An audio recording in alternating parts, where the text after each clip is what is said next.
I don't want to say much concerning this. Let's watch.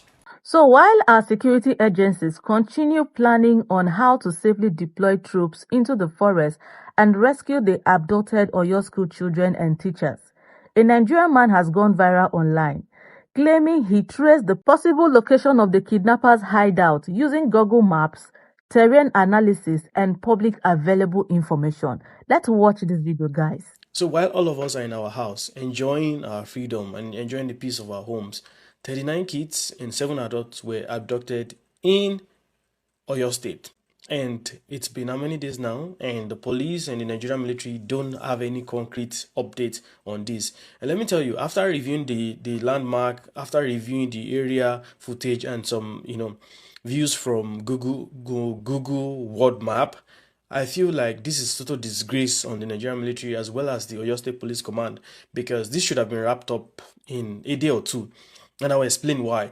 So I want you to come along with me. I've watched a couple of videos, I've researched the map, I've researched the recent pictures of that landscape to see what it looks like. And based on the videos released by the kidnappers, we should be able to make sense of it.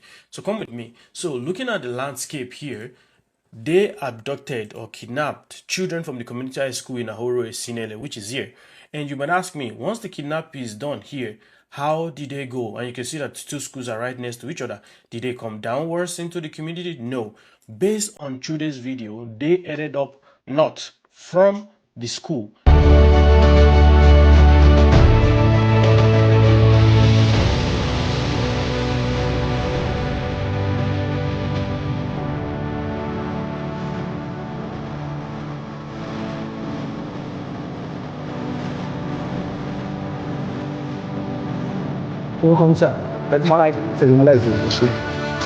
So kí ló àwọn tá ni lọ gbé wọn lọ àwọn kí ló ṣẹlẹ̀.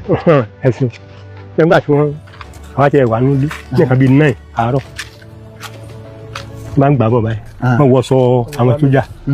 wọ́n wọṣọ àwọn sójà. àwọn sójà àwọn ọ̀kà wọn sí nǹkan kan nígbà pé wọn wà bẹ́ẹ̀ ni wọ́n bá ń lọ ọ̀tọ̀ títì náà dé skul wọ́n kàn yà sí skul bẹ́ẹ̀.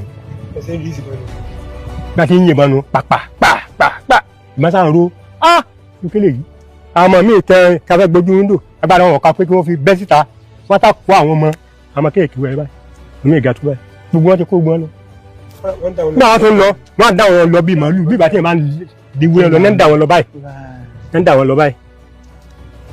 ọ̀nà yìí náà ni wọ́n ti yà lókè o ibi tó ti yà wọ́n ti yà wọ́ kẹ́lẹ́ gangan ni wọ́n ti yà lọ. And it does make sense because I'm going to zoom in out a little bit. Further along that part, we heard, and you can imagine that they passed through all of this, including this community right here. And it does make sense because they abducted more kids from the Yawota First Baptist Nursery and Primary School. And they also stole 4 motorcycles, according to verified report. They also stole 4 motorcycles from the Yawota Community High School here. So it does make sense that the trajectory of their journey was along this line. So I'm just going to bring this down a little bit and swerve this a little bit around. So literally, they stole the motorcycles here. So where could they have headed? They could have decided to go into the bush on both sides of the road. But I tell you that that's not possible. So if they stole 4 motorcycles, I can assure you they didn't steal them to put them in a car. They stole them to be able to move with it. So it means that based on a ratio of 1 to 9, so 1 kidnapper to 9 people, which is 45 people, based on the fact that they killed one of them, 1 kidnapper to 9 people, right? They have 4 motorcycles. And remember, 36 kids within the age of 2 to 13, I believe. Can you imagine what is the speed that the kids will move with? How fast can these kids move?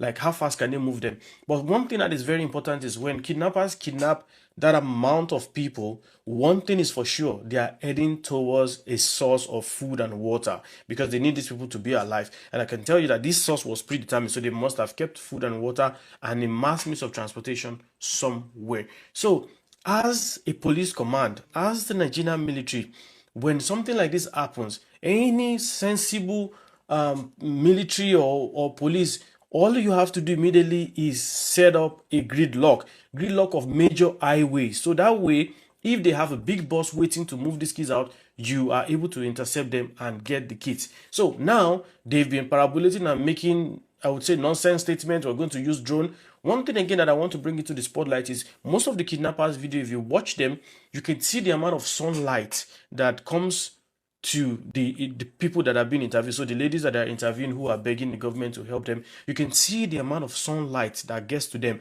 What it means that that particular forest is not a very thick forest. It's not the kind of forest that you can move 50 people and nobody would notice. Number one, they're going to stop in many places, and when they stop, they're going to try to feed them, and when they try to feed them, there will be leftover stuff. So maybe food, water, nylon bags, bottles, and everything. So I feel that this is a huge disgrace to the Nigerian military and to the OYO State Police Command, because there's too many people, and the fact that there are kids, which slows them down, which also means that they cannot really move in extremely bad terrain. They would have to use the roads because of the kids, because the kids can't climb trees and go on slopes. And again, I've reviewed pictures of all of these forests. It's not even a very thick forest. Easily, you people should have just, created blocks on major roads to ensure that if they had a mass transportation, they are not able to move across that place. But again, this is just my own analysis based on what I know, based on maps, based on various videos that I've watched. But away from all this, I think that having spent weeks and we are still here talking about it, and Seyi Makinde is blaming federal government is saying we're deploying night guards, is huge disgrace. Any counterintelligence person with good surveillance and just give me a drone of $1,500 and give me guns, or we will find where they are. Maybe we might not be able to capture them, but we will find where they are. So it just shows the level of security in the country, and it's concerning. It's really concerning. So again, I'm not a military person. I'm not employed by the Nigerian army. This is a personal opinion of what happened. And I can say, like I said, these people, the trajectory of their travel is so easy to get because of, the number of kids and the terrain. But what do I know? I just hope that these kids come home alive, because nobody deserves this. Really, nobody deserves this. At the end of the day, these kids are going to grow up to be what? So it's what it is. But I hope the Nigerian police force just, it's really sad. There's a video from the Nigerian army as regards their efforts to rescue the kidnapped children in Oyo State, right? Here's the video. Chief of Defense Staff has directed a comprehensive security reinforcement across the general area, utilizing advanced aerial surveillance assets and mobilizing specialized ground forces in close coordination with other state authorities. Proactive operational steps are already yielding valuable intelligence, and troops will maintain a relentless posture until the perpetrators are brought to account and the region's security is completely restored. So, first, here's the thing. I don't know what happened that it's taking them almost 15 or 16 days to intensify efforts and deploy aerial assets to the area, For me, first off, it just shows that there was no urgency in the approach of the government towards this kidnapping. They thought it was going to be like just other ones. There was no urgency. Probably they didn't expect the outrage that they are getting, First. Secondly, a lot of times, because of statements from the Nigerian army, statements like terrorists are like the prodigal sons, that should be forgiven.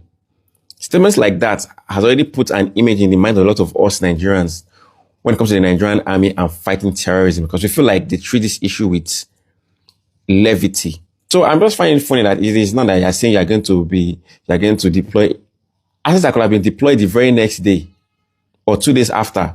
But no, the kidnappers have been given days, almost 2 weeks, to go into the bush and then arrange themselves properly. It's just crazy, man. It's crazy. Drop your opinions in the comment section so that others will learn. See you in the next one. But don't forget to follow me on this channel by subscribing. Bye for now.